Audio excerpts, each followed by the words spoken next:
Jerry, Trent, and Chris literally discuss everything in the Transylvania world. Part 1, Transylvania Part 4. We'll see. Who knows? Transylvania 9, they go to hell.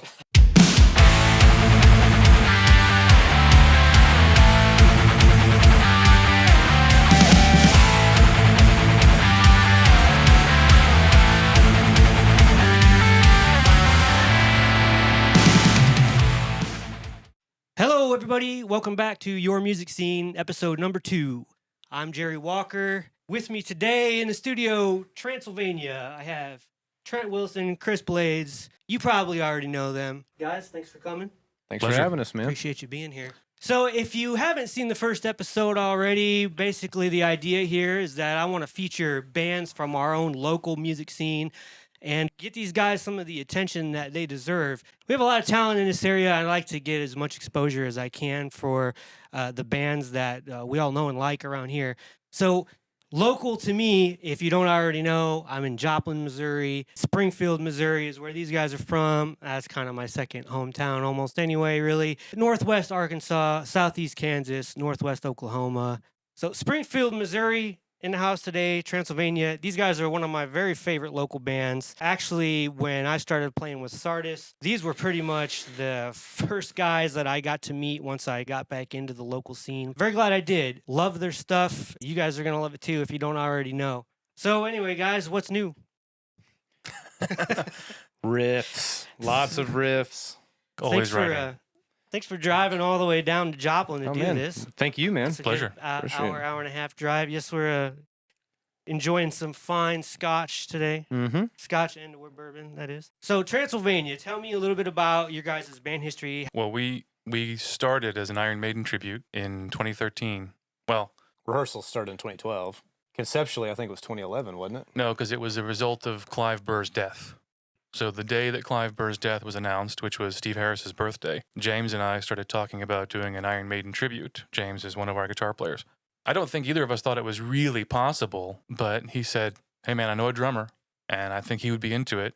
Of course, I already knew the drummer, but I didn't know that Mikey was interested in that kind of music. And so we talked to him, and at first he wasn't on board because he had already agreed to do a different Maiden tribute. So there was kind of a race. I said, no, nobody else is going to do a Maiden tribute. I'm going to do the first one. What happened next was kind of surprising. The guy that was organizing the other one found out that I wanted to do one and said, well, you do it. You're the bigger Maiden fan. So then Mikey signed on, and then the process of finding the other members began. I met Trent through Mikey online first, and then I went to their Motorhead tribute show, and then we started talking a bit more. And then we did the Maiden show in Kansas City. Yep. Shortly thereafter, we were doing, he was playing with one of his other bands in Springfield, downtown, acoustic, right? Yes, it was an acoustic show at Beer Fest. It was a beer fest. It was really cold that day. Really, really cold, as I remember. It was very rainy. And raining, yeah. And he popped on down to the square, and next thing you know, we're playing the Trooper underneath a tent. Acoustic guitars. I was playing Holmes's Resonator guitar. Correct. Which was in open G tuning or whatever. Yeah. We fired through it, kind of looked at each other and had that look like, mm-hmm. We went and saw Iron Maiden a week before I got married. My bachelor party. We had my bachelor party in Kansas City at the Maiden show. That's how you do a bachelor party, guys. We had been going back and forth, and the following week got married in Eureka Springs, and we were still conversing. It's like, oh yeah, we got to get this going, blah, blah, blah. I can't remember exactly who suggested it, if he suggested it or if I kind of wormed my way in. It's like, Maiden has 3 guitar players. That would totally sound like something I would say, though. Oh, actually, that was my idea because initially I was very adamant that this needed to be a 2-guitar thing because we were going to do the Maiden tribute and it was going to be 80s only. Right. Not because that's the only good Maiden, but because we wanted it to be as accessible as possible. Ultimately, it was just one of those things that couldn't be ignored. Here's this guy that loves Maiden as much as I do, loves horror as much as I do. He's like, I want to be in a band with this guy, and he can play the songs. So I ran it by everybody. Bonus, yeah. What's that? Always a nice bonus. Yeah, yeah, big time. And so I ran it by the rest of the guys in the band, expecting, I don't know why, but I expected a little pushback from James, but he was all about it. So that was it. Trent was in the band. Blades started coming over on Saturday mornings, and we would just run through the sets. And even at that point, and I've been playing in bands for probably about 15 years, and I still wasn't a super confident soloer. I didn't feel confident soloing. I said, I will totally do this. I just don't feel like I should be assigned the solos because I don't feel like I'm as advanced as everybody else in the band. And he was very, very, very supportive, helped, push me along and say, hey, well, I'm going to take this solo. This is my favorite Davey solo. I don't want it to be messed up. And so I would go in and just really work hard on nailing it. And to this day, Mikey always brings it up. He's like, when we played Die With Your Boots On, it sounded exactly like Davey. It really was a big moment to come in and be able to play these songs that I grew up idolizing. And the thing that with me, I think that was so important was I never dreamt in a million years that I'd be able to play those songs in a band, ever. Same. I never thought I'd be able to play those songs. And here we are, like, forming all these little groups, and everybody's doing their own thing, and it somehow comes together. And the opportunity presented itself to play all of this classic material that I love so much. And somebody that was willing to work with me and coach me along, in my playing, which was super incredible. Then we actually start rehearsing. It took a while. Yeah. Because we didn't have, well, I guess, no, Rand wasn't the last one. It was because Reed was the last one to come into the band. And we had done a few rehearsals before he came into the band. The whole process took a year, basically, from the very beginning until the actual show, which was the 15th of March, 2014. And there is footage of it on YouTube, by the way. Mm-hmm. Springfield, Missouri, Iron Maiden tribute. There are maybe 3 videos. It was kind of an arduous process trying to find the singer because I just didn't know anybody. And especially somebody who can do that. Exactly. Right. James was the one who recommended Ran. So I went to the High Life, front of house lounge, High Life at the time, to watch him perform with J.M. Buttermilk. Because I had never met him, or if I had, I'd never seen him perform either way. And I was sold. He came walking out with a girl on each arm and a fur coat, and it wasn't even close to the kind of stuff that we'd be doing. But he was a performer. He was great on stage. He engaged the audience. This is the guy. We have to at least try him out. And see, I had known Rand for 10, 12 years before that. We went to college together, and we were actually in rival bands. Okay. Which is funny to talk about now, but you will never meet a more consummate performer than Rand Cummings. I definitely get that vibe from him. Yeah. Yeah. I have not really gotten to talk to him very much. I here and there at shows we Mhm. played together and stuff, but I have, you can definitely tell that right off the bat with him. He is a huge personality and a very good person on top of that, which was something that we talked about a lot through the whole process. And like you said, it was very arduous. It really was. We wanted to be sure that we had people in place that we could actually work with. That was super important to us because everybody has to have a job and everybody has to work with somebody they don't like at some point. So to me, having all the puzzle pieces in place with people that have a common goal and a common sense of camaraderie, which, we did. We all liked the same kind of music for the most part. Once those rehearsals started going, man, like the magic really started clicking. That's legitimately amazing because especially you guys who are musicians that have bands, anybody who's been in a band or tried to put bands together can definitely relate to how incredibly difficult it is to actually get all the stars to align on a band that can go on to actually become a functioning performing band. I mean, there's so many things that you never really think about until you're in the midst of the process. Getting however many people, in your case, 6 people, which is, right. Geez, 4 is hard enough, but 6 people who all are on the same page about what you want to do, all have the ability to do, all have the personalities that are able to work together, all have like even just practical logistical issues, work schedules and that type of thing, the actual ability to do all that, and then to get everybody in a room and play some music and get to a point to where, yes, we're ready to actually get out and perform for other people. Man, it's so much work and so hard to do. It's not even the playing is, of course, the easy part, that's and the fun part, but just all that behind the scenes stuff that even us musicians sometimes take for granted, when we're not right in the midst of it. For a 6-piece band to do something like that is definitely a real accomplishment, and to have and still be doing it after several years now. Well, and the crazy thing is too, we actually added a 7th member for that show. That's true. We had a keyboard player. We did. Yeah, I've seen you guys once or twice, at least once. I know you're album debut show, Mhm.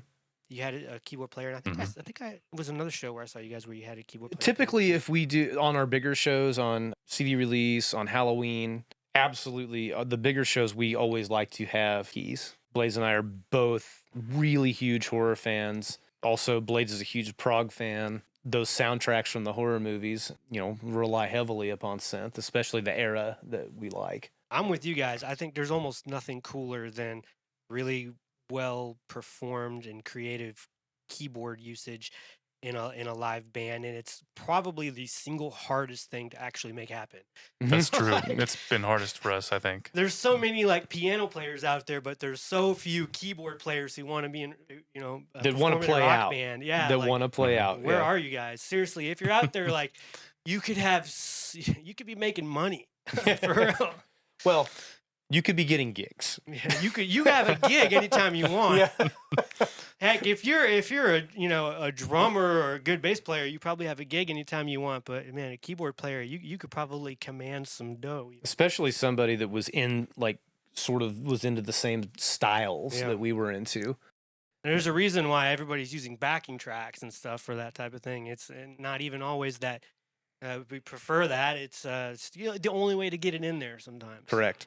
Let's go ahead and give a mention to everybody else that's in the band. You guys are the two that I know the best. I talk to all the time. You guys have your bass player, Reed Heron. Reed Mhm. Heron, Reed yes. That guy's, I love watching him play bass. Like, nobody looks like they're having more fun when they're up there playing than that dude. We have been told that dozens of Yeah. times. Plus, like he's that really about- good, too. I like that about him too, frankly, because it means I have to move less. He's always got a smile on his face, and you can tell he's like legitimately loving what he's doing. And Reed I love loves being on stage, and he loves playing our original music. Absolutely. it. Your drummer, Mikey. Mike Rumsey, yeah. Mhm. Yeah. So he was. You said that you were surprised he was actually into this type of music. Correct me if I'm wrong, but from what I know, he's probably more into like the kind of classic punk kind of stuff. Yes. Generally speaking, yeah. No. Yeah, No. Mikey likes a lot of different stuff. Mhm. And to be fair, I didn't know him that well at the time. I knew that he loved the Ramones and AC/DC, and we had talked about those bands a lot. But I had no idea that he had a taste for Maiden, and James reassured me that he did. Now that I know Mikey as well as I do, nothing surprises me. He's in 2,512 bands at any given time As playing. every good drummer is. Yeah. Right. Playing nearly every kind of music imaginable. Mikey and I have been playing in bands together for 18 years at this point. Oh wow. Yeah. Well, that's always good to have that kind of dynamic pool of talent to be able to draw on too. I don't know if you guys saw the last episode. I had my drummer Josh on. Kind of the same story. We've been in multiple bands together, playing together for years and years. It's definitely makes things that much easier. Well, and plus with Mikey, if you've met Mikey, you love Mikey.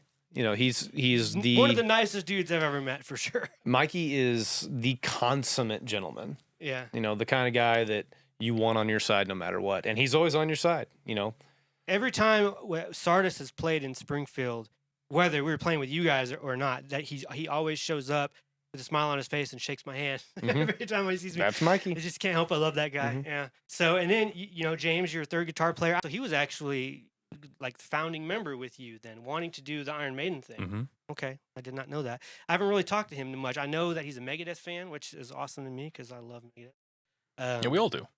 Yeah, who doesn't? Their best album, of course, right there.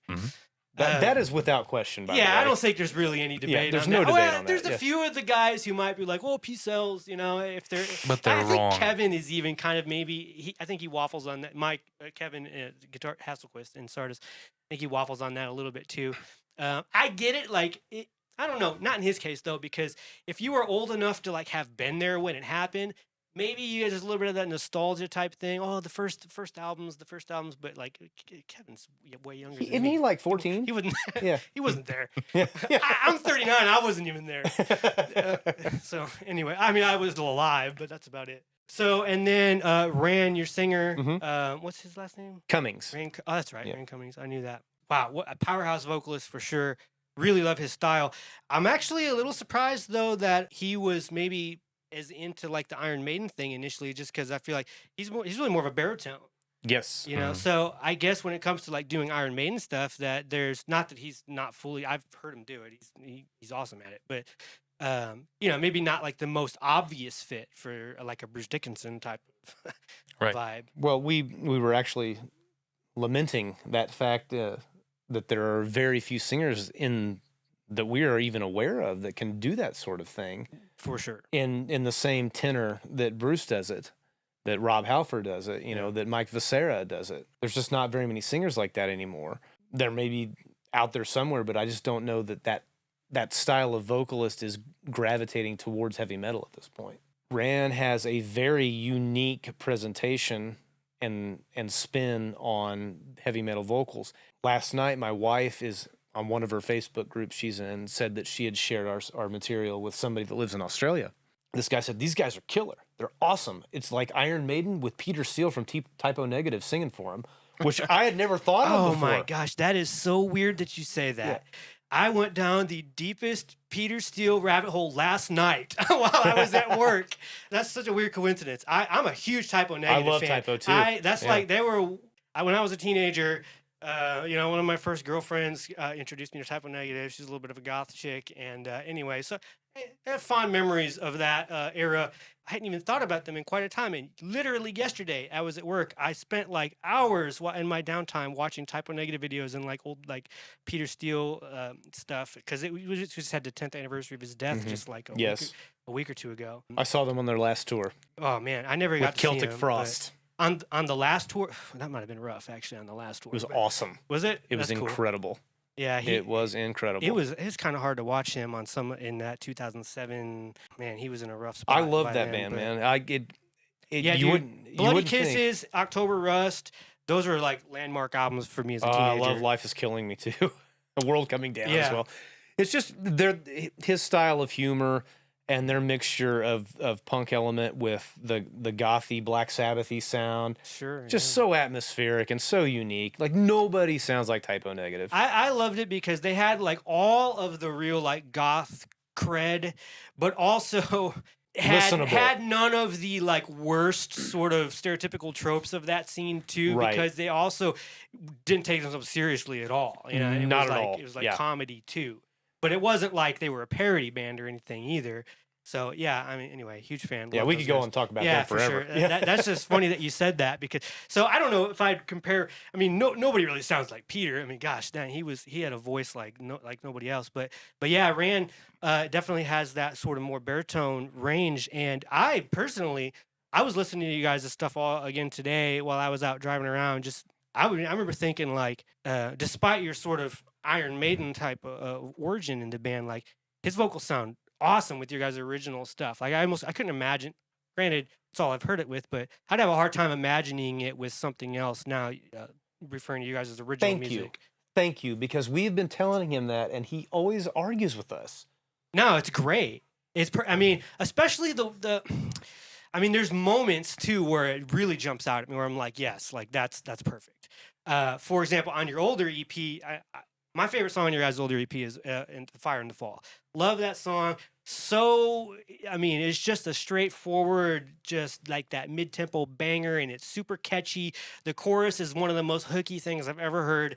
I every time I'm at one of your guys' shows, I want to get up on stage and sing that chorus with you guys so bad. Next time, please.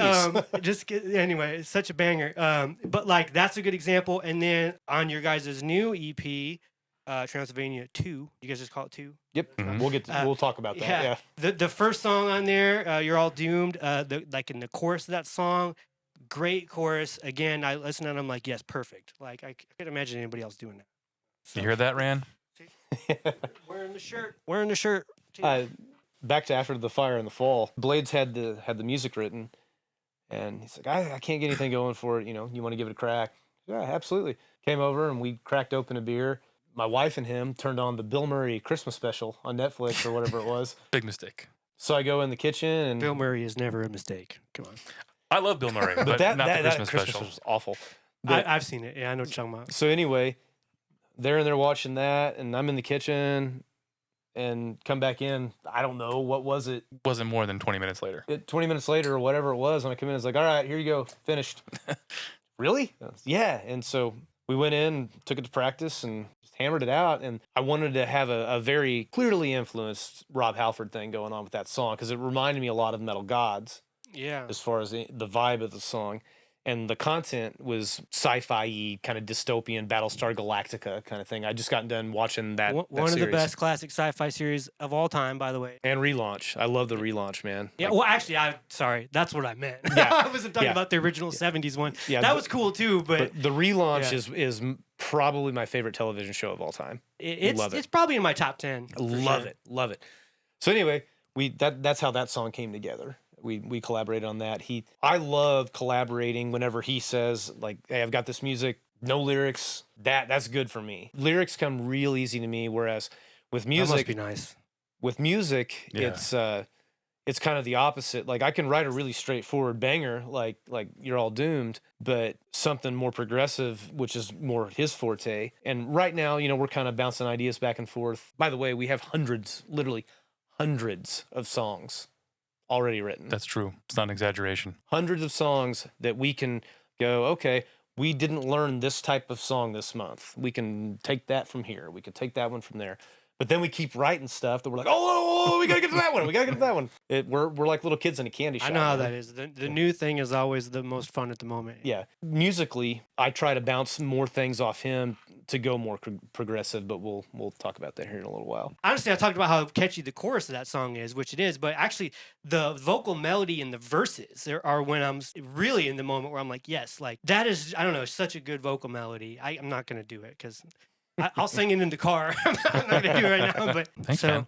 Yeah, thank you very much. Yeah, it's funny. I remember the very first time I ever met you was my first ever show with Sardis. We were playing at Lindbergh's in Springfield. We played with you guys that night. And I remember the other guys, Sean and Kevin, were telling me that they knew you guys and had played with you before and how awesome you guys were. And hey, there's this band who does like, this new wave of British heavy metal type style, kind of probably the band like that we're going to fit in with like the most. Yeah, so I listened to you guys' EP that day just to kind of check out the bands I was going to be playing with that night and stuff, and that song particularly jumped out at me. And I remember when I saw you, I was talking to you at Lindbergh's, I brought that up to you. I was like, hey, man, I was like, that Fire in the Fall song, man, that's so good. My favorite songs that we have done are all the collaboration songs, with the exception of Jacob's Ladder, which he wrote, which is probably my favorite song of ours.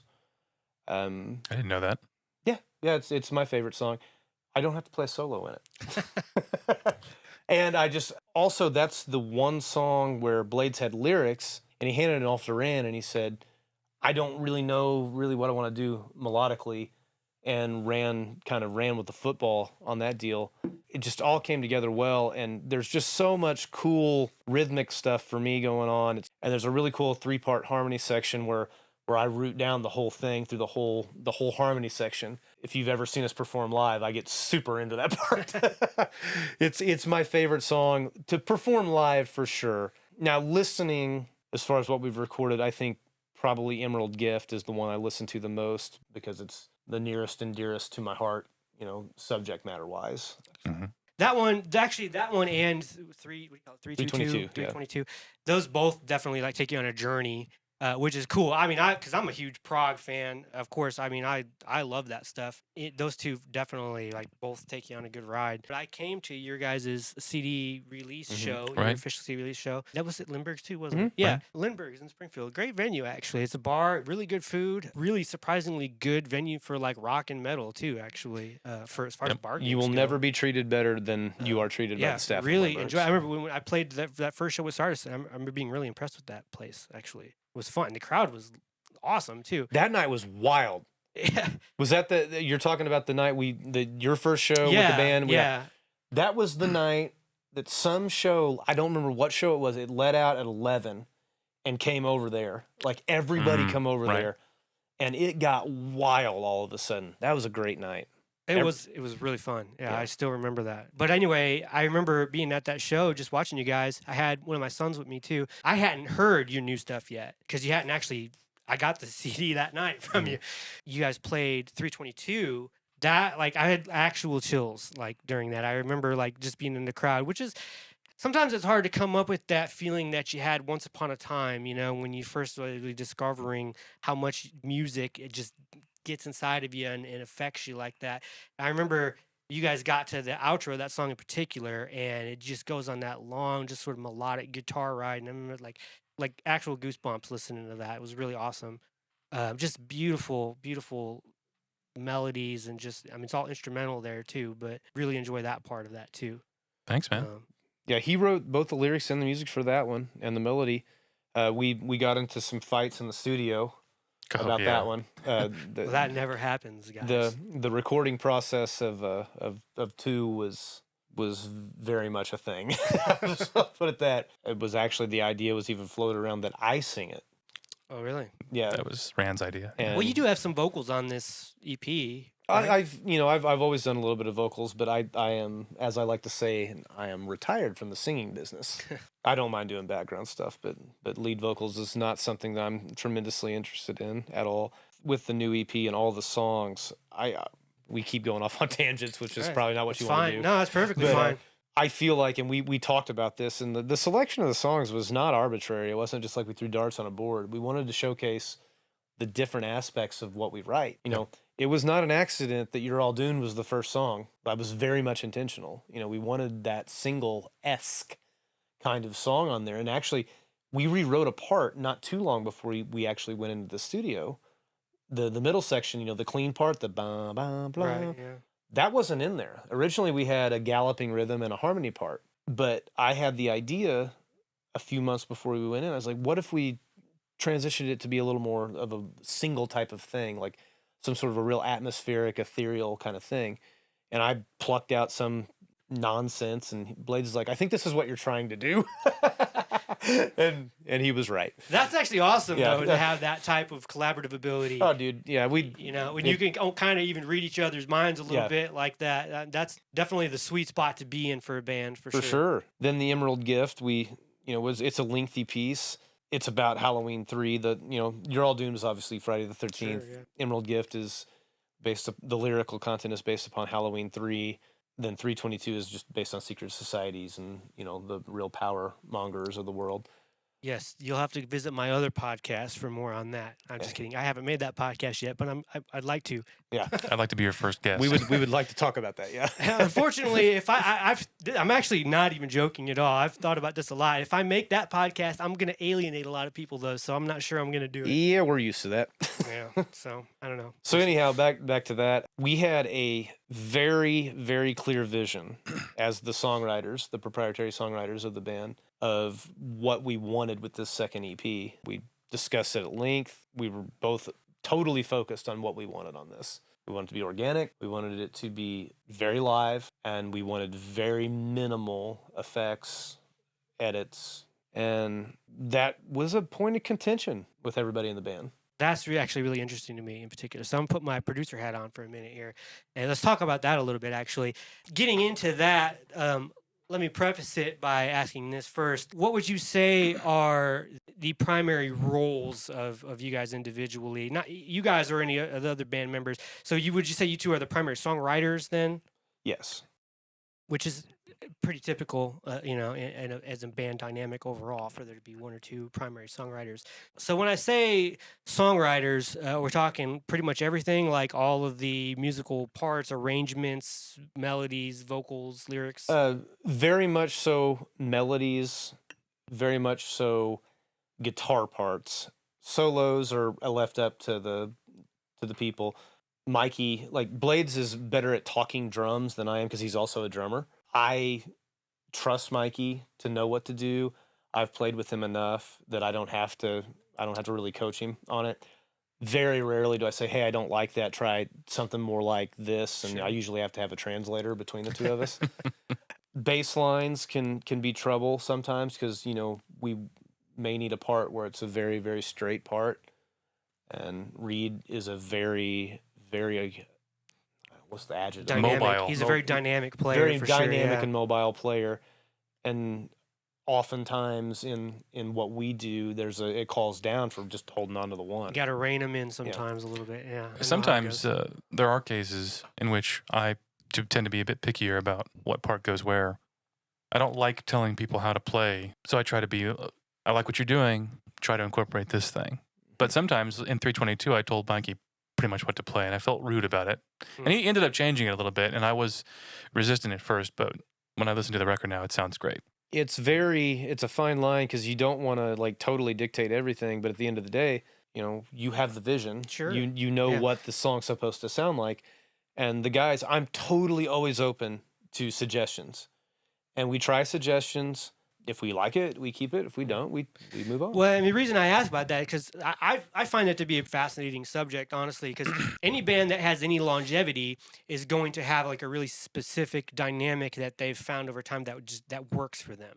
There are certain things that generally are good ideas or bad ideas, and everybody's a little different. I've been in a lot of bands myself too, so I mean, I know how that works. Even my own band, it's kind of the same. I mean, Kevin and Sean are really the primary songwriters. They kind of bring the songs to the band, and then we all have sort of our own roles. So I was curious about that with you guys because I didn't really know. I mean, I kind of had a feeling just from having talked to you guys about some of this stuff a little bit, but being a producer, I really do remote mixing more than producing per se, but I've seen a lot of sort of variations of that over the years. I personally, I mean, this can go there's I don't know, there's pros and cons to all of this, but I have generally found that it tends to be the most efficient sort of workflow when there is somebody who is able to kind of guide the vision of the songs, and when that can be one person or two people, as opposed to being, I think a lot of people have the idea that bands are necessarily sort of democratic. I like the way you put it, where it's like, yeah, I mean, everybody's got their own sort of role to play. Not everybody's going to be putting in the same sort of contribution to the songwriting process, and that's not a good or a bad thing. That's just the way it is. And it's almost impossible to have multiple people kind of doing that together, in any way that's going to work. I will say that anytime we've had something that involved 6 people making a decision, it has drug on far too Yeah, long. and any of you guys in bands and stuff, you know what I'm talking about already. I want to kind of hash that out a little bit with you. So we kind of have your songwriting process in mind a little bit. When you were talking about how it was a little bit of a chore in the studio, which honestly, when is it not a chore in the studio? But so what would you say was your role? I know you guys are both listed as producer. So did you guys really have the vision for all of the sort of production of the album too, Yes. then, would you say? 100%. Yeah. So you guys went into a Springfield studio there with a friend of yours, Paul Carabello. Mhm. Paul. Yeah. I don't know him personally. Basically, you were just looking for someone to engineer for you.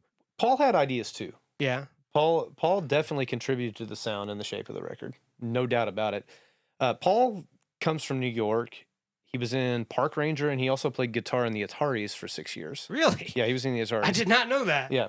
Wow. Okay. Yeah, and Paul is a very cool, very smart guy. If we were coming in at impasse, he would be the voice of reason and say, "Hey, let's do this, or let's take a break, or let's do this."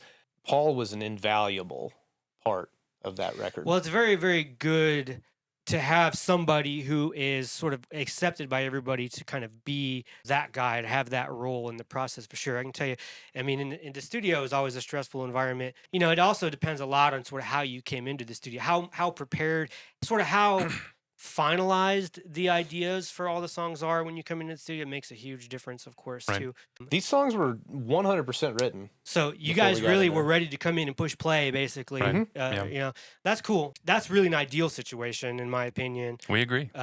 Besides just for practical reasons of studio time is money, etc., all of that too. So you mentioned how you wanted this album to be sort of natural and organic, and that would have been what I would even have wanted. If you guys had come to me and been like, "Hey, we want you to record something for us," I'd be like, "Well, Transylvania has got to be this." I couldn't agree with that type of decision more. Plus, you guys have the ability to do that, which is something that I can tell you from experience. A lot of bands who write great songs don't necessarily always have the ability to come in and do something like make a recording that's that natural. Right. Which is not, and I'm not even saying that's a good or a bad thing. It's just if you have the style that sort of dictates the musical characteristics of that type of production style, then by all means take advantage of that. When you say you wanted it to be like organic and natural, I get that. That just fits the vibe of the music. You also used the word dry, and that's funny you say that because that's actually literally a word I thought of too when I listened to it. Maybe a lot of times I would use that in a way that might seem almost like Pejorative, a negative thing, but I don't mean it that way. And well, you guys know, I mean, dry in a production terms is just the opposite of wet. So it's not a good or a bad thing. It's just a vibe. It's just a style choice, a taste choice. Is there a particular reason why you wanted to go that route with the production styles on this EP, or Personal preference. just felt like it fit the vibe of the music the best? I personally hate most modern metal production. No offense, Jerry. I do mostly modern metal production. Yes. I But, don't- well, to be fair, that's just the majority of the work. I Right. mean, you know, Yeah, totally fair. yeah. But I don't like the big, overzealous, gushy drum sound. I don't like the absurdly overdriven active pickup guitar sound. I mean, first of all, our music is not conducive to that kind of sound. Yeah, I wouldn't want to do that. No, that would be with your guys' weird. music. That'd yeah. be really weird. I just wanted mics on drums and on guitar amps and a good performance. I think it sounds the best, and I think it's a practical decision because when we play live, that's what it's going to sound like. And I will also add that I think that recording it in that manner really showcases the songs and the performance tremendously better than if we did put a bunch of bells and whistles on there.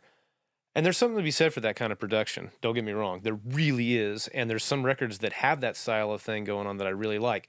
Like White Zombie's Astro Creep 2000. Sure. Layers upon layers upon layers upon layers of stuff. And I think it's sonically just incredible. But I don't think that's right for us because, number one, that's, like you said, that's not who we are. Secondly, most of the records that we really gravitate toward don't have that style of production. And thirdly, like he pointed out, I do believe that it's an unfair representation of what we sound like live if we would go the other route with it. Yeah. Well, I think you hit the nail on the head when you said it's just, to me, the style of music dictates that type of thing. If a band wants to come in here and have me produce an album for them, as far as like giving them not just engineering or mixing or whatever, but giving them creative input, that's really all it comes down to. Styles are going to benefit or not benefit from whatever it is. And to be fair, also, Chris, I am just now, I feel like, maybe it's too early to say, but I think I'm starting to see the pendulum swing back a little bit. I'm seeing enough people, I think, maybe getting a little bit tired of the sort of cookie cutter, particularly in modern metal type of production that's been really ubiquitous for a number of years Many now. years, yeah. I think enough people are starting to realize like there was a lot of benefit to that. And I can tell you in terms of production and mixing, I mean, there's a lot of things that make that type of thing actually much easier.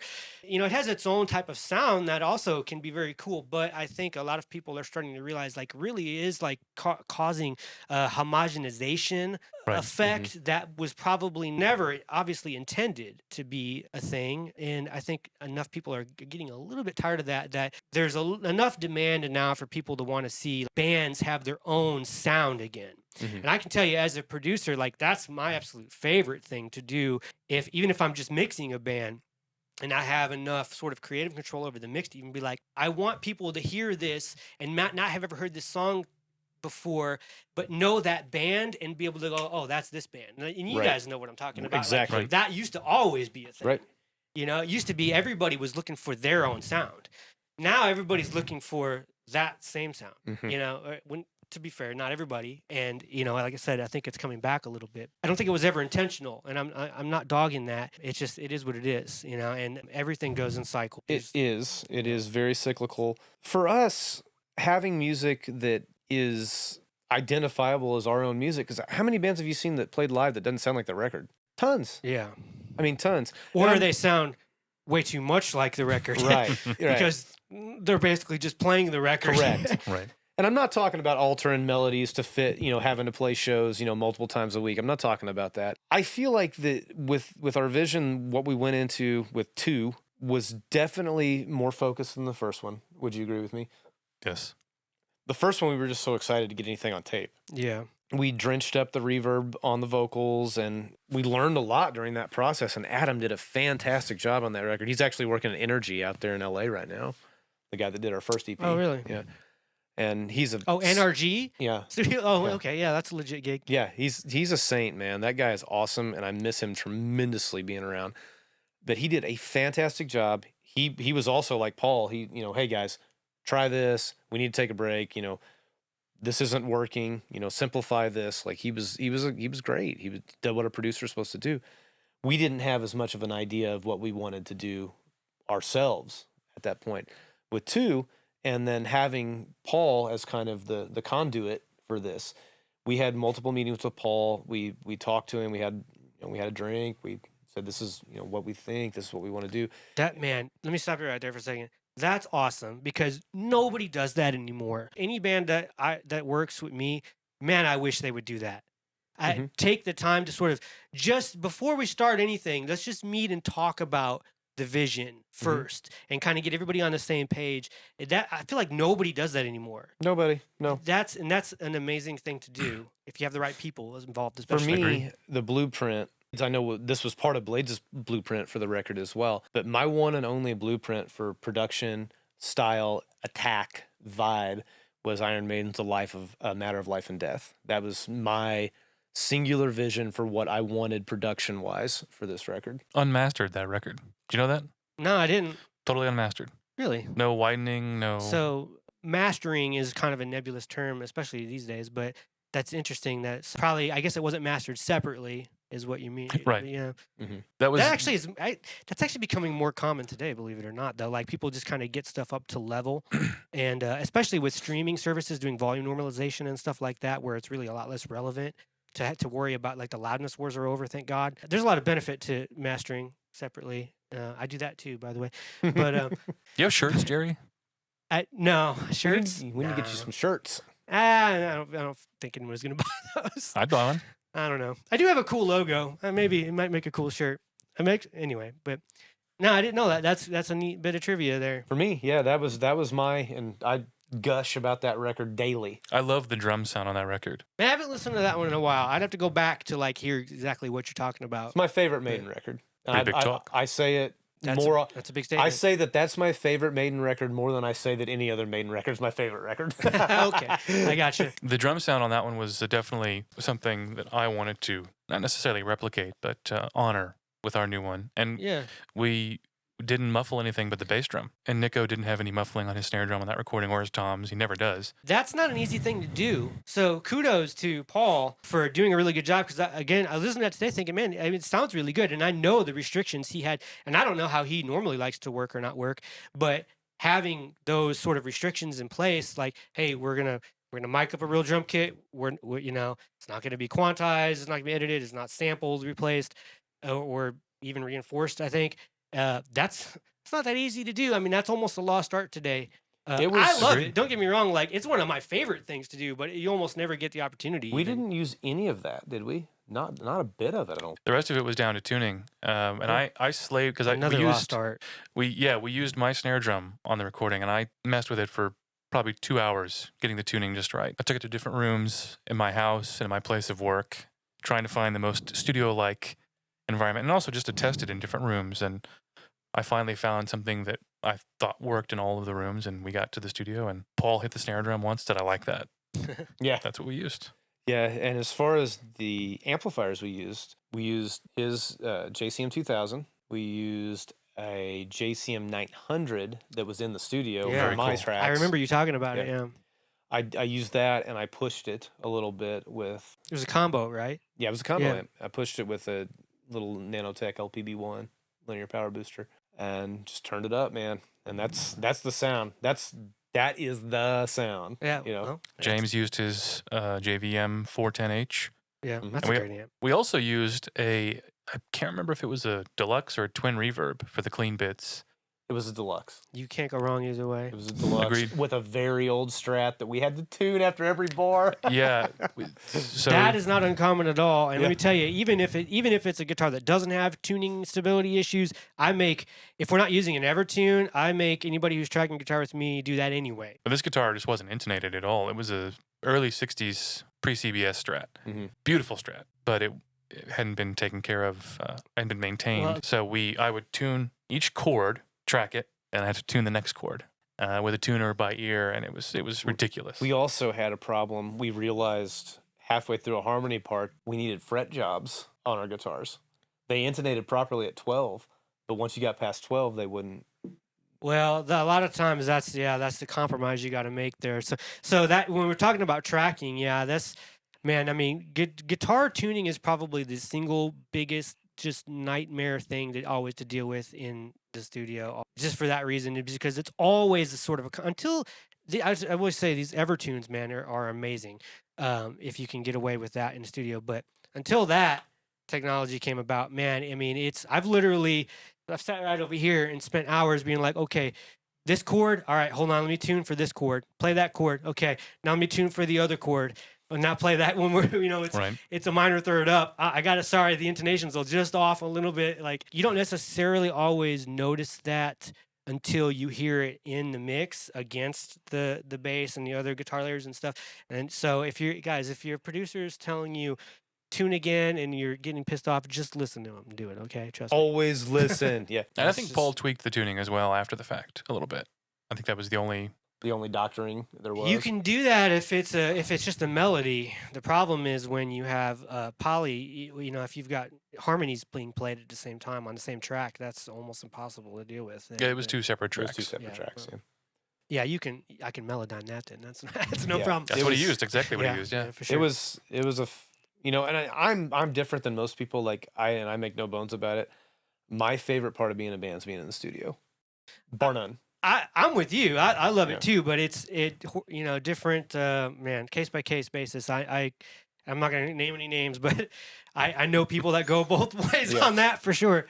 Playing Um, live's fun, and so- I do like it. I do enjoy it, but my greatest joy is being in the studio while we're tracking, doing the tracking, and then coming back and hearing the playback. And it's just they're There's nothing quite like it, man. Uh-uh. The process of seeing a vision come to fruition Yeah, is right. just as a musician, it's amazing. Yeah. I don't even know that I consider myself a musician, to be completely honest. I love it, man. I can tell you, like for me, I really discovered a passion for producing music.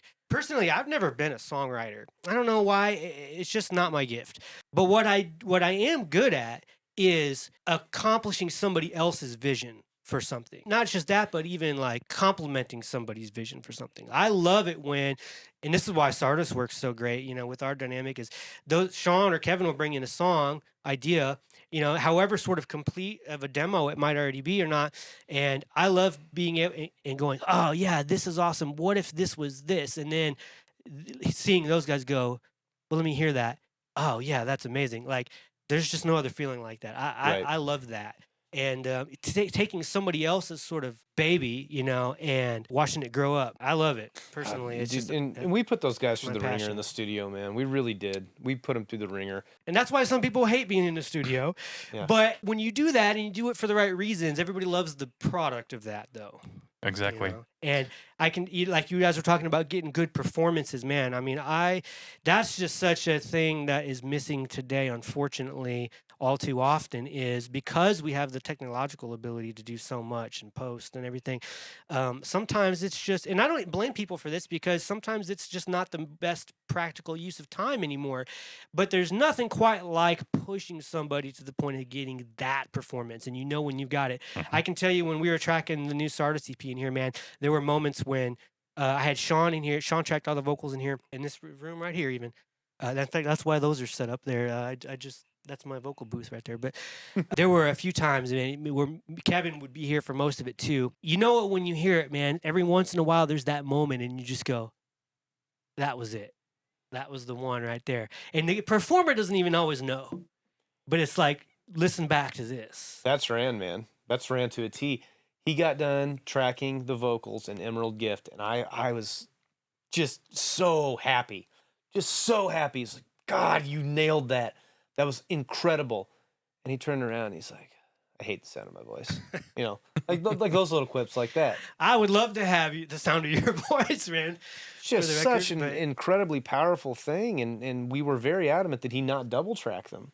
That's another thing. Yeah. Really? Just because I would have pushed back on you on that one a little bit. He did. If- And he did. He did push back. I and mean, he's- as a producer, I would have been like, no, we need to get some doubles of a couple things, and we need to get some stereo harmonies here, But none of that. we Yeah, didn't none do of it. that. There was We didn't do it. yeah, the whole I think for better or worse that I was, of all the guys in the band, the most adamant about how it should sound. That was definitely one of the things on my list. No double tracking the vocals. I'm extremely happy with the result because we double tracked the first EP, and that's great. I like the first EP too, but if given the choice, I'll always listen to the second EP. Can't argue with results, you know? I mean, and Agreed. like I said, I love that you guys actually have like a vision for how you want to sort of be different, you know? That's really cool. And it's not, for us, it's not the different for the sake of being different. Right. Yeah, yeah. You know, Because there's something to be said for that, but if you don't have the why, then I mean, it's like you're just chasing your tail at some Right. point, trying to figure out Agreed. the why first, and then accomplish that. There's nothing more frustrating than dealing with somebody that says no, but they don't have a reason why they don't know why they don't like it. Oh yeah, and this applies to a lot of areas of life besides music, by the way, too. But yeah, but that's another podcast.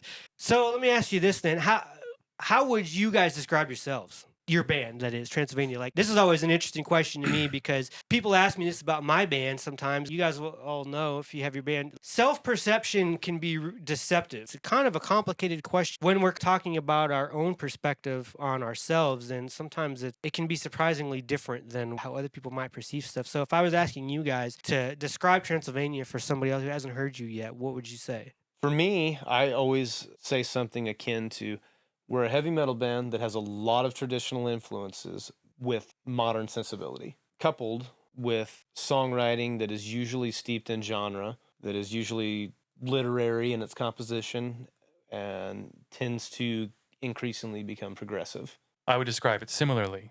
We are a heavy metal band, and our sound is an amalgamation of all of our various influences, metal and otherwise. That's a very good way to put it. I like that you said Steeped in genre. Steeped in genre. That's what stands out to me, I think, the most out of what you said there.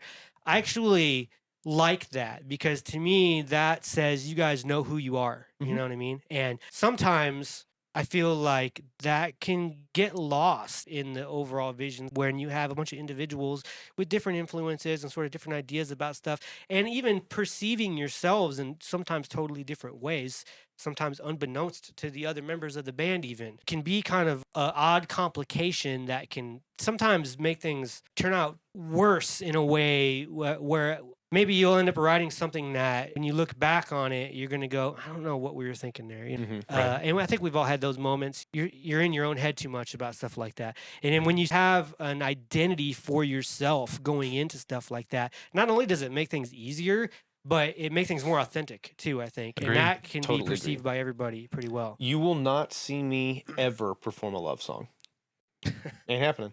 Yeah, I don't say this with conceit, but nothing that we do in this band is affected or manufactured. It's all This very is all organic. Yes, organic. that's really my point. I think that's a Right. more succinct way to to say what I was overly verbose about. But yeah, exactly. And that comes off for sure. Like when I see you guys, I go, yeah, these guys are doing what they do. They know exactly who they are. And I think this is why Blades and I's writing dynamics work so perfectly together. Blades is very much influenced by film and art and literature and all of these peripheral, influences aside from music. But music's still his primary influence. That's true. I'm exactly the opposite. I'm more influenced by film, by literature, by photography, by art. I'm more influenced by that. Music's just my conduit. Interesting. And I've always been like that. And I think that is why our dynamic in writing works so perfectly. I really do. That's I really agree. interesting to me. I've it's funny. I've heard people say things like that over the years, and usually it's from people whose whose output of work I generally enjoy. But it's totally foreign to me because I don't really relate to that at all. I don't know if it's just like my sort of borderline autism or what, but I tend to compartmentalize things a lot more, I Mhm. think. So that's really fascinating for me to hear that because I have trouble kind of imagining that mindset almost. For me, it's just what feels natural. Or maybe it's just that you're more aware of it when It it could comes be. down to it. It could be, I have a college degree in literature and back I actually had enough. That makes sense. I had enough hours that I could have majored in film analysis if they would have offered a film analysis, major. But so I just minored in it. I also minored in religious studies, cultural religious studies. Really? Yeah, not theology. Just I actually, my degree was in theology. right on. Now I'm an agnostic. So what do you know? Yeah. All of those things in my college experience, and I got super into movies and all different types of genre films during all this. And I would just sit there and I would create while I was watching these films. You know, I'd make my own soundtrack, recreating mood and atmosphere, recreating that sort of tension, recreating those peaks and valleys. And that's how I write most effectively. Now, since we've paired up and he's pushed my boundaries musically and challenged me, which is awesome. It's great. I love being challenged. It's sort of making me be more focused on concentrating on writing music that's a little more complex and a little more progressive. But that being said, we're not abandoning, straightforward kind of music. We're just going about it in a more non-conventional kind of way. Yeah. Right. That's cool. I've generally found that, so in most of the bands I've been in, I played guitar. Most of the time, the dynamic was that I was like the technical guy. I was like the math numbers theory guy. And the other guy usually would be much less of that, but would always be way more creative about stuff and would generally even be more of the songwriter. The other guys would tend to like bring the riffs in more often, and then I would be like, oh, here's how we put this together, and here's what we add on to this. And I always found that dynamic to work really well too. Would you say it's similar to that, or that you're more of like the technical guy and you're more of the creative mindset guy? I don't know. I think it overlaps a little bit. Yeah, well, I For think sure. there's probably always some overlap, but I would say probably more with I'm you guys. more. He's definitely more musically inclined for sure. Because I don't know a whole lot about theory. I don't know a whole lot about why music works the way it works. I'm constantly learning, and I'm willing to learn. Like I said, I'm more of a mood, atmosphere, ambience kind of guy. More visceral, I guess would probably be a better way. I guess what I'm really asking is, would you say, and if this is wrong, by all means, correct me, but would you say that you're more of like the analytical guy and you're more of the I go by my gut kind of guy? I think it depends on the situation, because I think I can be very analytical in lyric writing. It just honestly depends on the song. That's fair. That's really, to me, that's actually a whole other thing, because I don't write lyrics really at all. So, yeah, I wasn't even really thinking like that. And different makes life sense, though, experiences. yeah. I'm married and I have kids. He's not.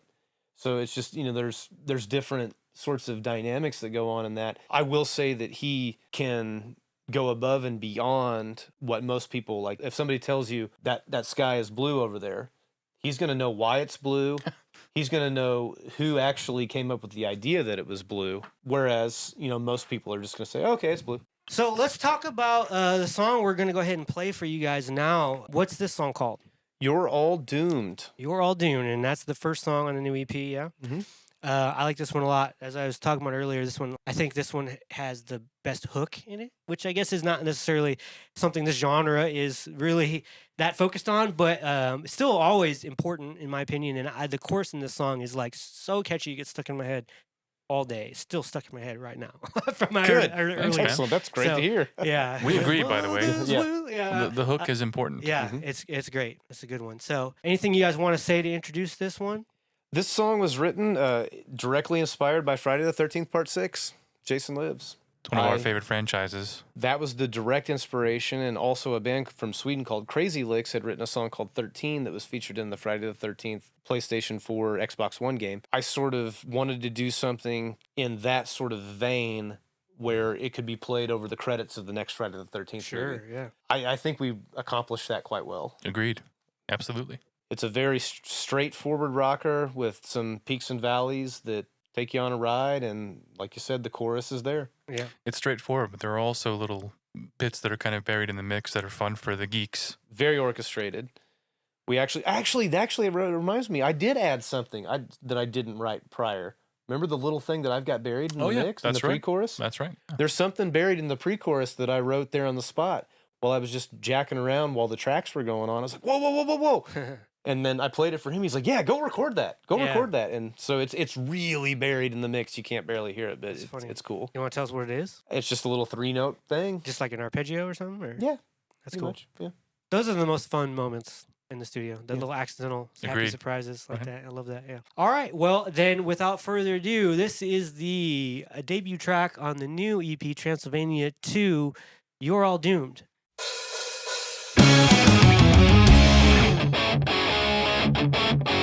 Flee into a tomb where terror looms and your death begins to ruin. There's nothing you can do. Weep under the blade, this deep pervade. The piercing sting opens the void, the turning of the screw. The summer night has never felt so cold, and now there's blood upon the shore. Into the seed of prophecy foretold, fell to your poison core. Mother's will shall be done, born to kill Friday's son. Mother's will shall be done, born to kill Friday's son. I try as you might, it's vital flight, and as you face the wild side, you grasp at phantom light.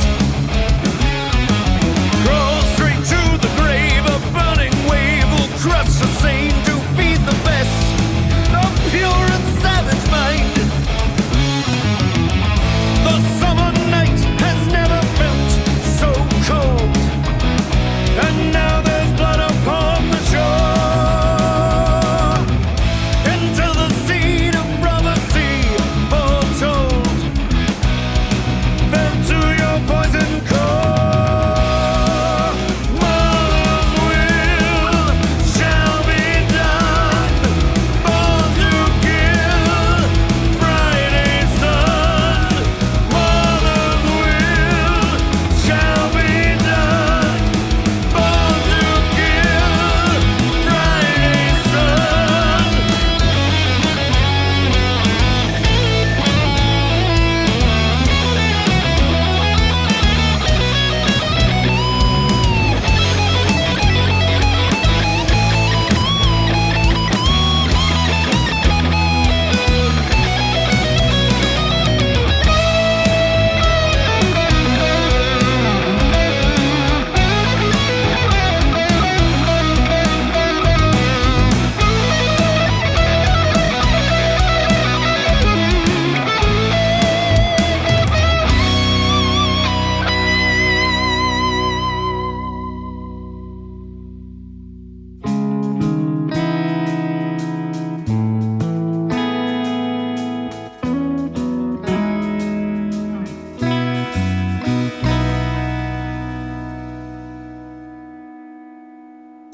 Lungs begin to fail, the final nail, the blackest sail, one sharp caress, and you join infinity.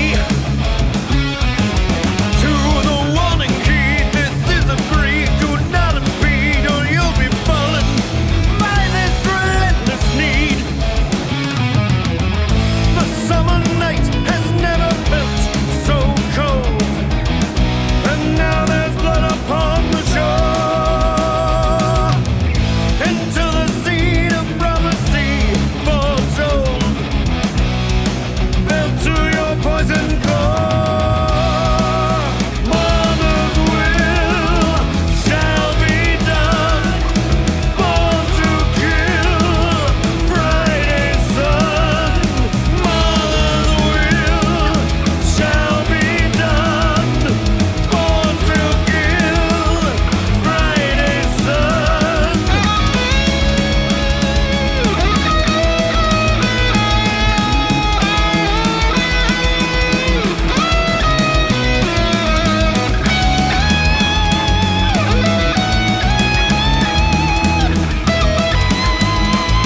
Friday's son.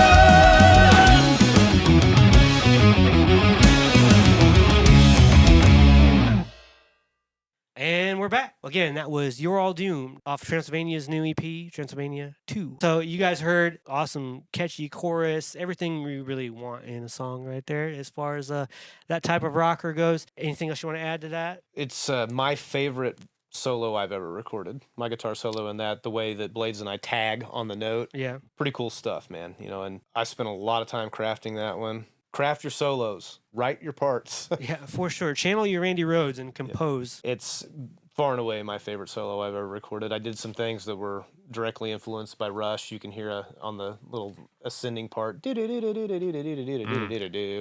at the end of my solo where it tags into his. Oh yeah, But very cool. yeah. That's cool. I got to channel Alex Life's in there. Yeah. I got to channel Alan Holdsworth and Eric Johnson, the clean chords, which is something that seems incongruent with a catchy song. No, I love that part. Yeah, every time that part comes in, I'm just like, oh yeah, this part. Thanks, man. Yeah, for lack of a better word, I always, when we were learning it, he's like, I'm thinking about doing something in the chorus. I said, yeah, it's something kind of ethereal and spooky. And he nailed it. Like, absolutely nailed it. It's really cool how that song come together. I think it sounds like a song that would be playing in the credits of a Friday the 13th movie. I never heard you say that before, but now I'm like, yeah, totally. Yeah. For sure. So, I mean, I like look at me. I'm smiling ear to ear now. We gotta Like, that's what we got to make that happen. We got to make that happen, guys. Help us out. All right, we'll figure it out. Somebody knows somebody, probably not. LeBron's doing the next one, apparently. So yeah, we'll see. Let's talk about another song of yours. So the final song on your new EP, 322. Like I said before, this song, man, this song takes you on a ride, and I love it. The outro is just this whole other almost. It reminds me of like classical music in a way, where it's like you have the third movement of a song, almost its own thing, but in a way that just fits in the context of the whole really well. Would you say this is the most progressive song on the album, or? yes, for sure. Yeah, For sure. I mean, I would think so. So how did this one come about? Well, I had a version of what I'm going to call the main riff throughout the first half of the song. And I didn't really have any ideas for it at first. I just knew I liked and wanted to keep the riff. And I just kept chipping away and tinkering with it. And eventually I came up with something that resembled at least part of a song. But I knew right away that it was very different. It was inspired by Opeth, 2011 to present. For most of you, that's the Opeth that most Opeth fans don't like as much. Yes. But Exactly. actually, I love them all. I just consider them almost different bands, actually, to be honest. But That's a fair point. we've talked about how much you like their new album. Yeah. So that's my favorite album of. But anyway, yeah, that bit came about, and then I think I finished the song after a month and a half or so of toiling away. When I brought it in, I didn't know how people were going to react because it was so different. At some point, I had the idea to incorporate piano. And I thought, no, they're not going to like this. And every time I thought, they're not going to want to do this, I went, yeah, that's great. That sounds cool. Let's do that. The subject matter was something that I've always wanted to write about. I don't trust a lot of things I'm told to trust. I like to ask questions. That is a good default position to have. I agree. Indeed. There were a lot of different topics that I wanted to cover, but I didn't want it to be a 20-minute song. So I tried to, with the lyrics, tip my hat, if that's the right expression, to all of the different ones and connect them in the way that I think they are all connected. It's not a political song. I don't want people to make that mistake. It's not political at all. It's simply a song that addresses these things that need to be addressed and hopefully installs a bit of curiosity in the mind of the listener who investigates the lyrics. When he brings it in for the first time and James hears the little melody line, James is like, I gotta play that harmony with you. You know, like That's right. He was really excited he about was that. super excited about that. And there's solo sections for each of us, and there's just one of the most beautiful harmony lines I've ever heard that Blades and I play together toward the end of the song after he goes on this super long ride that is just incredible. God, I love it. Oh, thanks, man. It's a song that for me opened, and I've said this many times to many different people, definitely opened the door for us to be able to say, hey, there aren't any rules here. We can literally do whatever we want. I think that is an important moment in this band, if not the most important in this band, other than, forming, Mm-hmm. I think it's a watershed moment with us. And Opeth reference. I was just going to say Yeah. I wanted to point out that, to add to what he just said, Rush did an interview in 1980 or 81. Neil said something about dismissing closely guarded ideas about how the band should sound. That resonates with me now more than it ever did. And that song was sort of me giving myself permission as a member of Transylvania to explore uncharted territory. And it's cool because the song is quite heavy Yeah. for the most part. And yet, when I do my solo, I'm deliberately trying to channel guys like Mark Knopfler, Hendrix, and Andy Timmons, and all these dudes that don't play heavy music. Yeah. Definitely get that vibe from it. Yeah, that's cool. Thank you. And so that, again, it's just throwing more ingredients into the pot. Always trying to do that. right. And then, my solo, whenever it got to that ride, I ended it in a very Andy LaRoque, King Diamond kind of way with that double-tracked harmony with the super wide vibrato. And that's Mikey's favorite solo I've ever recorded. I had no idea that he was doing that, by the way. I didn't know it until I walked into the control room to hear the take. And it just floored me. That was the coolest thing you could have done to that solo. It just, There's so many cool different things in that song. Blades and I have talked many, many times. We never want to put a song out that we wouldn't listen to ourselves. That's true. Good rule of thumb to have. I think a lot of bands definitely forget that. They think that we've got to have 8 songs or we got to have 10 songs. Not us. We're not going to do that. We're going to do 2. We're going to do 3. However much money we've got to put out material at the quality that we want to put it out. Originally, we were only going to do 2 songs, and then we said, well, screw it. We're well rehearsed enough. Let's do 3. Yeah. I want to say one final thing about this song, which is in direct contradiction of all the stuff we were talking about earlier with the natural production in mind. There are a couple of things that are buried specifically in that last, in the long outro, if you like, that again, it's a fun thing for the geeks to hear. Some ear candy stuff. I put an acoustic track and I used a bourgeois acoustic. You familiar with those? No. They're absurd. Beautiful. They're beautiful. gorgeous guitars, but they're absurdly expensive. Yeah, they're boutique instruments. And Aptly named then. Sure. exactly. And I also did just an electric rhythm track that just kind of came to me. I think it was actually when we were tracking rhythm parts underneath the lead parts that we were playing, and it just occurred to me to try this, and thinking it was just going to be erased. And I listened back to it and said, let's keep that. And they're both buried. You have to really listen to hear it. I would miss them if they weren't there. I think they contribute to the atmosphere, especially the acoustic. It really came together quite well, and I'm very, very proud of it. Everybody's performance on it. And again, it was a fight. Well, we'll have to come back and talk about some more studio stories one of these days. Those are always fun. All right, guys. Well, here we go then. This is 322 from Transylvania.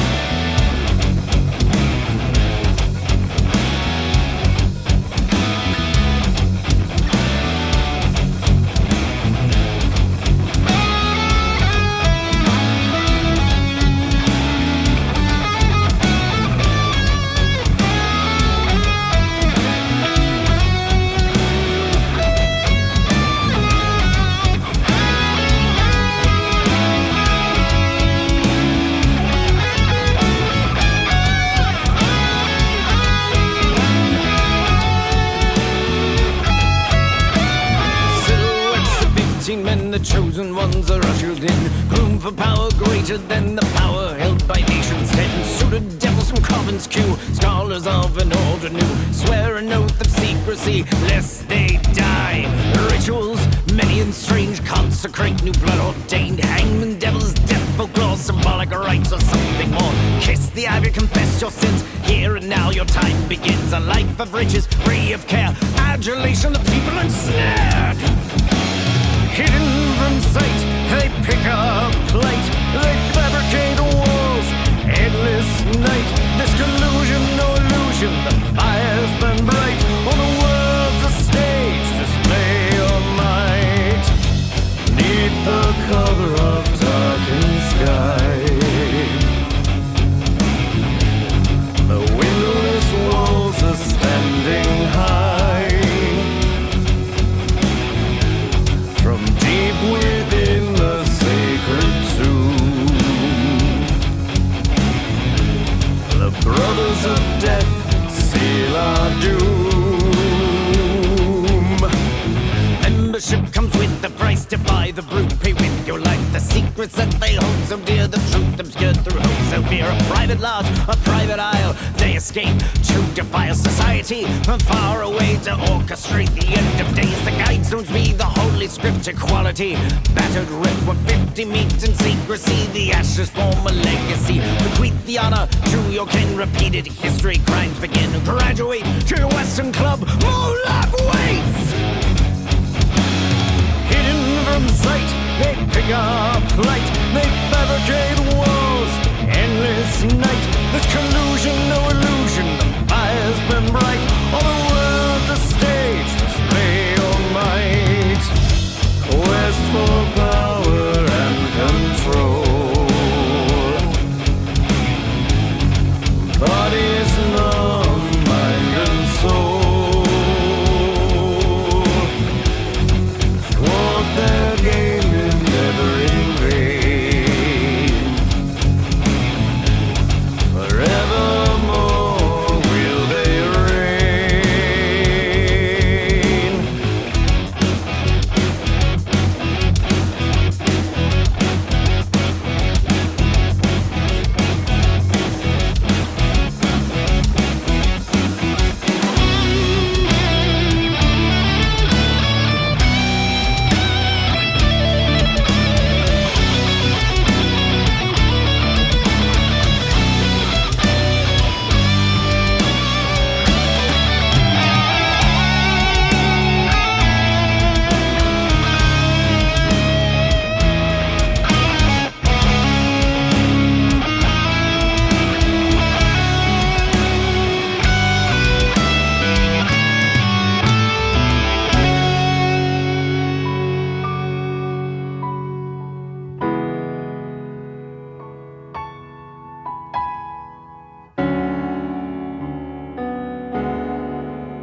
Okay, we're back, guys. That was 322. Man, talk about a journey that takes you some places for sure. Guys, we're gonna probably have to get wrapped up here. What's on the horizon we can look forward to? New songs, and lots of them. Yeah, you mentioned you had literally hundreds. And more, adding more Every day. almost every day, it Almost seems. every day. Well, we have a back catalog dating back to primarily, in my case, when the band first formed. There are some songs that go back further than that. I think Trent probably has more songs that go back further than that. But For sure. and we'll be pulling from those. But we'll also be writing some new songs. And I actually just wrote this new song, Jerry. I think you would appreciate it. It's kind of the best of, I don't say the best of, but there's lots of Savatage, but there's also a bit of modern Trivium influence as well. Oh yeah. Which at least that's what I hear, because that's what motivated it. I'm hoping that's going to be one of the first songs that we tackle when we get back to it. And I think that'll be a cool one, because it's short and fairly straightforward, but it contains some of those prog elements that we've been exploring recently. Awesome. Well, I'm looking forward to that very much then. Yeah, same here. You know, just constantly writing. It's something I force myself to do every day. I don't wait for inspiration to come find me. I make an appointment with it. If it's something that's as simple as 2 notes, I write something every day. All the pros seem to say that that's really the way you have to approach it. Not my strong point, but maybe I should try it out, honestly. I don't know. It's hard to find time to actually just pick up a guitar. As our buddy or Mikey whatever. Mason always says, make an appointment with your muse. I got a song that I wrote in the universe of the movie Tron. It's got some really... I've actually never seen it. Oh, it's an incredible Yeah, movie. I've never seen either. Really? Both of them Yeah. are awesome. You need to see them. I employ some pretty irregular chords and some different movements and time signatures, and it's going to be fun. It's going to be fun to learn. Looking forward to that. I'm sure you guys are too. Well, let me wrap up this episode by asking you guys one more question. For the crowd here, why don't each of you tell us a local band that we should be aware of that we may or may not be? Who's someone that should be our radar? Prismatics, formerly Shapes. They are Oh, I remember Shapes. That name. they used to be a trio, now a quartet. I like to say that they sound like 80s Rush, Very much so. 80s Genesis as well. All the best parts of 80s Genesis. But they're I love 80s Genesis. I'm more of a 70s Genesis fan Well, myself, but yeah. anyway, but they incorporate a lot of really cool proggy elements with some art pop influence, and It's a real unique sound very for unique Springfield. for where we are, and they do it, and they're great people. Josh is a good friend of mine. I remember Shapes vaguely, but yeah, I didn't know Prismatics, you said. They just changed their name about a year and a half Was it ago. for legal reasons? I think. Was that Yeah, right? that Maybe. makes sense, actually. Yeah. Yes, that actually makes a lot of sense because there is another Shapes that I'm aware of too. Yeah. Very cool. Fantastic band. Absolutely fantastic band. Great dudes. We've played a couple of shows with them actually. All right. Anyone else? Yeah, for me, I'm going to say Salt. They're a power trio that I am kind aware of... of them, yes. Yeah, they have a really unique look, a really unique sound that nobody else is doing. And that stage presence is big for me. You know, you go watch them play, you know you're watching a band play. Like they look cool on stage. I saw them. I don't think I've seen them live yet, but I'm aware of them for a little while, and I was recently watching one of Baden from BIV, and also from Q102 or whatever it is. Yeah. He was doing like a Facebook thing, and I think he with a bunch of local bands, and he featured them, and I actually happened to catch that one when he did, and I actually remembered them because I was like, oh, that was different, that was cool. They're very different, and they take it very seriously to be different like that, and it pays off. I really have nothing but great things to say about that band. Yeah, they put in the work. They care about the songcraft and the performance. It makes a big difference. Absolutely. Okay, guys. Well, we're gonna go ahead and wrap up there. Follow Transylvania. You guys have Facebook, social media. All We're that on stuff. Facebook, we're on Instagram, we're on Twitter, although nobody hardly interacts with us on there. You know what? Sardis actually has a surprisingly large Twitter following. We never do anything on there, but we've got. Who manages the Twitter page? Well, me and Sean both kind of co-manage all the social media stuff. Oh, I see. Okay. Yeah, mostly. Yeah, basically those are the 3 we're on. We don't do the Reddit thing yet. I imagine I'll probably learn it at some point. We have a Pinterest that I started and then abandoned. Once Ram got on there and posted a bunch of cat stuff, I had to hit the eject button. Fair enough. Transylvania band. Transylvania is metal. Transylvania is metal. That's our Instagram. I think we're probably most active on Instagram. We try to do something once a week on Facebook. Facebook's kind of a cesspool for negativity. Yeah. And you so could say that. we try to stay away from that. Not that Twitter's much better. It just maybe my Twitter feed is just maybe better. Twitter's actually the biggest culprit of that, but usually not necessarily for music as much though. But don't follow me on Twitter. You guys aren't ready for that yet. But, that's not music related at all. But keep those compartmentalized for a very good reason, actually. Anything else then you want to plug?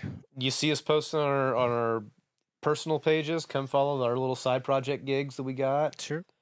Please, please, please follow us on Spotify, Apple Music, Amazon Music. We're in a world right now where that's super important. Yes. It doesn't very pay much out. so. It doesn't pay out very much, but we don't care. We want people to hear what we're doing. Yeah. We don't care about the money. We'd like some money. That'd be great. But we'd much rather people hear our music. For sure. Yeah, that's the most important thing. I think that there is an audience for this. Well, I know there's an audience for it. It's easier now than ever to access this kind of music. So tell your friends. Guys, thanks again for being here. Thank you, Jerry. Appreciate it very Thanks for having us, much. Jerry. Look out for episode number 3. I'll be announcing who. Actually, I'll probably surprise you guys with who's going to be on there very soon. Peace.